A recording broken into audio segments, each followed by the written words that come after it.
রাসূলুল্লাহ সাল্লাল্লাহু আলাইহি ওয়াসাল্লাম মসজিদে বসে আছেন, একজন সাহাবী আসছে, মসজিদে ঢুকে নামাজ পড়ে নবীজির কাছে এসে সালাম দিচ্ছে। নবীজি বললেন, তুমি যাও আবার নামাজ পড়ো, তোমার নামাজ হয়নি। ও যে আবার নামাজ পড়ে আবার সালাম দিচ্ছে, নামাজ হয়নি আবার পড়ো। তিনবারের মাথায় বলছে, ইয়া রাসূলুল্লাহ, আমি এর চেয়ে ভালো পারি না, আমার একটু শিখাই দেন। কি শিখালেন খুব ভালো করে বোঝেন। নামাজে আল্লাহু আকবার বলে দাঁড়াবে, যা পারো কোরআন পড়বে, খেয়াল করেন, আপনি বেশি পারেননি, যা পারেন পড়েন। রুকু করবে, রুকুতে শান্ত হয়ে যাবে। আপনি কার সামনে রুকু করেন? সেজদা কার সামনে করেন? জীবনে কবরে সেজদা দেখেছেন? আজকাল ইন্টারনেটে পীরের সিজদাও দেখা যায়, আমি নিজেও দেখছি। দেখেন, পীরের সামনে যখন সেজদা করে খটাস করে মেরে উঠে পড়ে নাকি? কবরে যে যখন সেজদা করে খটাস করে মেরে উঠে পড়ে নাকি? প্রতিমার সামনে সেজদা দেখেননি? খটাস করে মেরে উঠে পড়ে নাকি? দুর্ভাগ্য। কবর পূজারী কবরে যে ভক্তি দিয়ে সেজদা করে পড়ে থাকে, পীরের পূজারী পীরের সামনে আমি নিজে দেখেছি কি আবেগ দিয়ে মহব্বত দিয়ে সেজদা করে পড়ে থাকে। প্রতিমা পূজারী প্রতিমার সামনে সেজদা দিয়ে পড়ে থাকে, আর আল্লাহর পূজারী আল্লাহর সামনে সেজদা দিতে গেলে খটাস করে মেরে দিয়ে উঠে পড়ে। এই ঈমান ভাইরা, আমি তো নামাজ পড়ছি সেজদাটা করার জন্যই, যে আমার মাবুদকে সেজদা করব, আমার মনের কথা বলবো, কিছু না পারি, আরবি এক হরফ না পারি, সেজদা দিয়ে পড়ে থাকবো। আল্লাহ রাসূল সাল্লাল্লাহু আলাইহি ওয়াসাল্লাম বলছেন, যখন রুকু করবে শান্ত হয়ে যাবে। তুমি তো রুকু করতে আসো, আমরা আল্লাহর সামনে নত হয়ে নিজের দাসত্ব প্রকাশের জন্যই তো নামাজে দাঁড়াইছি। কিচ্ছু পারিনি, সব মাপ, কিন্তু মাথাটা নিচু করে রুকুতে গেলাম, সুবহানাল্লাহ সুবহানাল্লাহ, দাঁড়ালাম, দাঁড়িয়ে কি দাঁড়িয়ে পুরো না দাঁড়িয়ে, অধিকাংশ মানুষ আপনারা পুরো ইমাম জামাতে যখন পড়েন ইমামের জন্য বাধ্য হয়ে দাঁড়ান, তারপরেও ইমামের আগেই নেমে পড়েন। আর যখন একা পড়ে সুন্নত, হাই হাই কি পোড়া কপাল। রুকুতে সামি আল্লাহু লিমান হামিদা কি করে বলে জানি না, এইটুকুটাই সেজদা ছিল। সেজদা আল্লাহু আকবার সুবহানাল্লাহ সুবহানাল্লাহ সুবহানাল্লাহ, আল্লাহু আকবার আল্লাহু আকবার, মানে একেবারে সোজা হয়ে বসে। বিশ্বাস করেন আল্লাহ রাসূল সাল্লাল্লাহু আলাইহি ওয়াসাল্লাম বলেছেন, লাউ মাতা হাযা আলা হাযা লামাতা আলা গায়রি মিল্লাতি মুহাম্মদ সাল্লাল্লাহু আলাইহি ওয়াসাল্লাম। কেউ যদি তার রুকু সেজদা চুরি করে এইভাবে ভাঙড়ি নামাজ পড়ে, মরগ মার্কা নামাজ পড়ে, কটস কটস করা নামাজ পড়ে মরে, ও আমার উম্মত হয়ে মরতে পারবে না। আপনার সব অসুবিধা আছে, কাপড় পাক নেই মাপ, টুপি নেই মাপ, ওযু নেই মাপ, আপনি সেজদাই কেন থাকলেন না? কোন অভিযোগ ছিল আপনার? বড় কষ্ট লাগে ভাইরা। এজন্য আমার কথা হলো, অন্য যাই হোক, অন্তত নামাজ আমার সবচেয়ে বড় ইবাদত। আল্লাহ এবং বান্দার মাঝখানে আমার মারিফত, মূল তরিকত, মূল ইবাদত। সেই ইবাদতে আর কিছু না পারি, আমি যে আমার মাবুদের সামনে দাঁড়াইছি, আমার মাবুদ আমার দিকে তাকিয়ে আছে, আমার অন্তর দেখছে, আমার চোখ দেখছে, আমার ইবাদত দেখছে, আমি অন্তত সেই আবেগ নিয়ে দাঁড়াই। কথা বুঝতে পারছেন? আর কিছু না পারি। আপনার অনেকে বৃদ্ধ হয়ে গিয়েছেন, সূরা কেরাত ঠিক করে পড়তে পারেন না, ভুলে যায়, হতেই পারে, কিন্তু রুকুতে যে সুবহানা রাব্বিয়াল আযীম সুন্দর করে যতটুকু পারেন বেশি বেশি বলার চেষ্টা করেন। ভাই আল্লাহর সামনে মাথা নত করে বলবেন। মানুষ পীরের সামনে মাথা নত করে সেজদা করে কত কথা বলে, হাউমাউ করে আমাদের মতো বদকারদের পা জড়িয়ে ধরে হাউমাউ করে কান্দে, আর আপনি আল্লাহর সামনে মাথা নত করে কাঁদতে পারেন না, আপনি কিসের বান্দা? তো ভাইরা, এজন্য রুকু সেজদাগুলো ঠিক করেন। রুকু থেকে উঠে রব্বানা লাকাল হামদ হামদান কাসীরান তাইয়িবান মুবারাকান ফি, অন্তত কিছু না পারেন এই কথাগুলো সুন্দর করে বলেন। তাও যদি না পারেন, অন্তত একেবারে পুরো হয়ে শান্ত হয়ে দাঁড়ান। আপনি যখন প্রধানমন্ত্রী ডিসির সামনে দাঁড়ান, খুব অস্থির হয়ে দাঁড়ান, কি মহব্বতে ভক্তির সামনে সাথে দাঁড়ান। আর দুর্ভাগ্য, আপনার মাহবুদের জন্য দাঁড়িয়েছেন, কিন্তু আপনার ভিতরে অস্থিরতা। কি করছেন আপনি? কাজে রুকুতে যে শান্ত হন। যদি তকদিরে রাখ থাকে, একটু রুকুতে আল্লাহর সাথে কথা বলতে শেখেন। জীবন তো শেষ করে দিলেন বউ বাচ্চা নিয়ে। আল্লাহ রাসূল সাল্লাল্লাহু আলাইহি ওয়াসাল্লাম রুকুতে বিভিন্ন দোয়া পড়তেন, আমার রাহে বেলায়েতে পাবেন, সহিহ মাসনুদ ওজিফাও একটা থাকতেও পারে, দোয়াগুলো পড়বেন। ছোট ছোট, এত বড় কিছু না। সুবহান কুদ্দুস রব্বুল মালায়েকাতুর রূহ। আমরা তরিকতের আমলের ভিতরে মাধ্যমে আমাদের লতিফাগুলো ঠিক হয়, জানেন না? হাদিসে এসব লতিফাগুলো নেই, এই জন্য এগুলো নিয়ে আমিও নিজেও কথা বলি না। হাদিসে লতিফা আছে। কি আছে? রুকুতে যে রাসূলুল্লাহ সাল্লাল্লাহু আলাইহি ওয়াসাল্লাম বলতেন, আল্লাহুম্মা লাকা রাকাতু ওয়া বিকা আমানতু ওয়া লাকা আসলামতু খাশা লাকা সামঈ ওয়া বাসারি ওয়া মুখি ওয়া আযমি ওয়া আসাবি।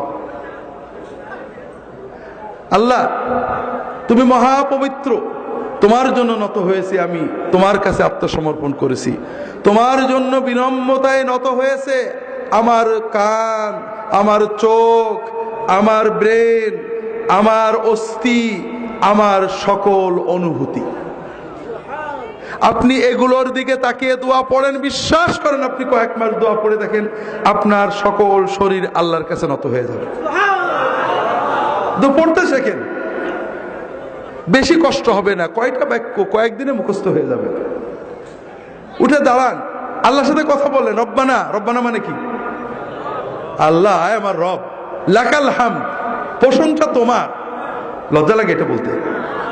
কার কাছে বলছেন? হুজুরের কাছে কত প্রশংসা করেন, মন্ত্রীর কাছে, আল্লাহর কাছে একটু মুখ ফুটে বলবেন রব্বানা লাকাল হামদ, এটাও কষ্ট লাগে। ধবাস করে চলে গেলেন সেজদায়, আল্লাহু আকবার বলে মহব্বতের সাথে সেজদায় যান। আল্লাহ রাসূল সাল্লাল্লাহু আলাইহি ওয়াসাল্লাম বলছেন, আকরাবু মা ইয়াকুনুল আবদু মিনাল্লাহি ওয়া হুয়া সাজিদ। বান্দা যখন নামাজে সেজদা দেয়, আল্লাহর সবচেয়ে কাছে বান্দা চলে যায়। ফাকসিরু ফীহি মিনাদ দুআ ফাইন্নাহু কামিনুন আইস্তাজাবা লাকুম। কাজেই সেজদায় যে আল্লাহর কাছে বেশি বেশি চাও, চাও, চাইতে থাকো। সেজদায় তুমি যা চাবে আল্লাহ কবুল করে নেবেন ইনশাআল্লাহ।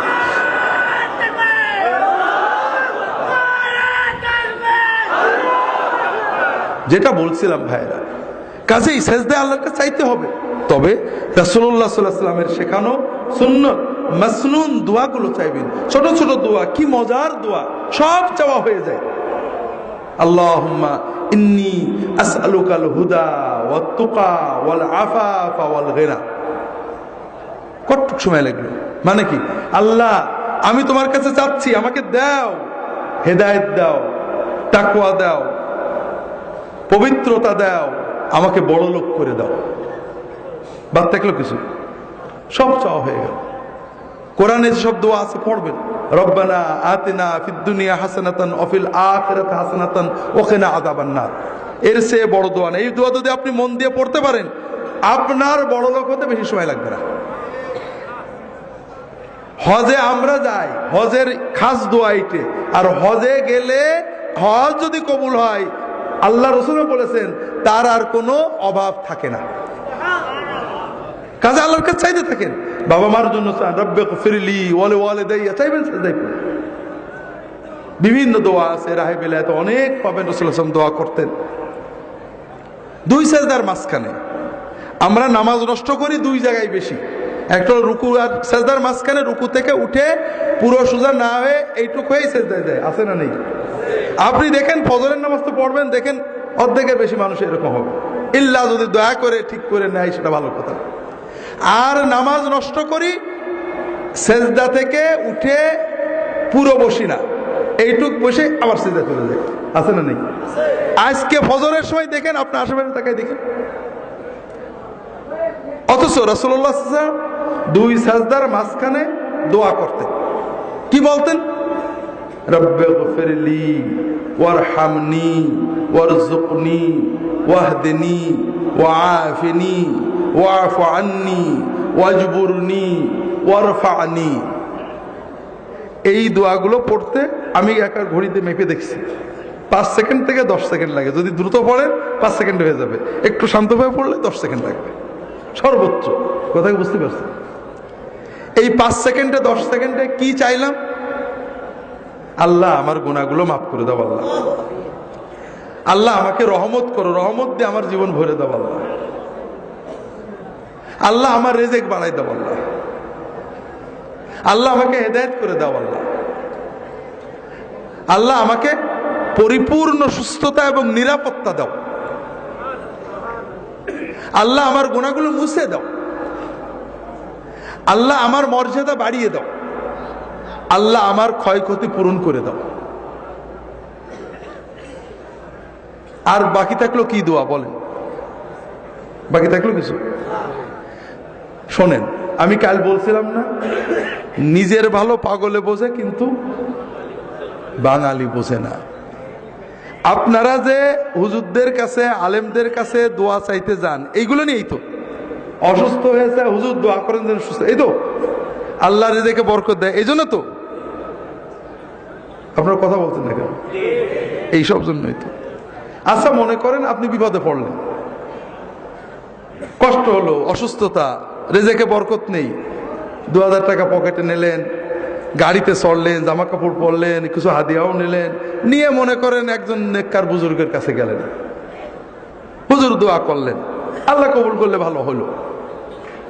আর এত কিছু না করে প্রতিদিন আমরা 30 রাকাত মতো নামাজ পড়ি, 30 রাকাতে বড় জোর প্রতি 2 সেজদার মাঝখানে 5 সেকেন্ড করে এই আধা ঘন্টা আল্লাহর কাছে দোয়া করলেন। কোনটা আপনার জন্য সহজ বলেন না? কোনটা আপনার জন্য সহজ? কিন্তু আপনি করেন কোনটা? নিজে আল্লাহর কাছে না আছে আমাদের বলেন যে আপনারা আল্লাহর কাছে এদেন, এই তো। তো ভাইরা, এই দোয়াগুলো শিখে নেবেন, 2 সেজদার মাঝখানে এই দোয়াগুলো পড়বেন। রাজি আছেন তো সবাই? নামাজটাকে আল্লাহর সাথে মহব্বতের মূল ইবাদত মনে করবেন। আর কিছু না পারেন, কানা রাসূলুল্লাহ সাল্লাল্লাহু আলাইহি ওয়াসাল্লাম রুকুউহু ওয়া সুজুদুহু ওয়া কিয়ামাতুহু ওয়া জালসাতু বাইনাস সুজুদ কারীবাম মিনাস সাওয়া। রাসূলুল্লাহ যতক্ষণ রুকুতে থাকতেন, রুকু থেকে উঠে দাঁড়িয়ে প্রায় ততক্ষণ থাকতেন, যতক্ষণ সেজদায় থাকতেন 2 সেজদার মাঝখানে প্রায় ততক্ষণ বসে থাকতেন। বুঝতে পারেননি? সাহাবারা বলতেন রাসূলুল্লাহ সাল্লাল্লাহু আলাইহি ওয়াসাল্লাম অনেক সময় আমাদেরকে নিয়ে জামাতে নামাজ পড়তেন, রুকু থেকে উঠেছেন, রব্বানা লাকাল হামদু হামদান কাসীরান তাইয়িবান বলেই যাচ্ছেন। আমাদের মনে হতো যে সেজদা যে করা লাগবে, নবীজি সাল্লাল্লাহু আলাইহি ওয়াসাল্লাম বোধহয় ভুলেই গেছে। সেজদা দিয়ে উঠে, সেজদার থেকে উঠে বসেছেন, বসে দোয়া করছেন। আমরা ভাবতাম যে আর এক সেজদাতে বাকি আছে, এটা বোধহয় নবীজি ভুলেই গেছে। এর নাম নামাজ। মহব্বতের সাথে অন্তর দিয়ে, কিছুই না পারেন অন্তত সুবহান রাব্বিয়াল আলা।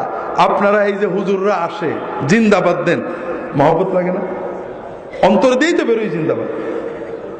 আল্লাহর জিন্দাবাদ কি? আল্লাহর জিন্দাবাদ হলো সুবহানাল্লাহ। তা আপনি আর কিছু না পারেন, রুকুতে সেজদায় আল্লাহর জিন্দাবাদ, সুবহান রাব্বিয়াল আযীম, সুবহান রাব্বিয়াল আযীম, মহাপবিত্র আমার রব, এইটুকু তো অন্তত মহব্বত করে বলতে পারেন, পারেন না? আল্লাহ তাআলা আমাদের নামাজগুলোকে সুন্নাত মতো আদায় করার তৌফিক দান করুন, আমিন।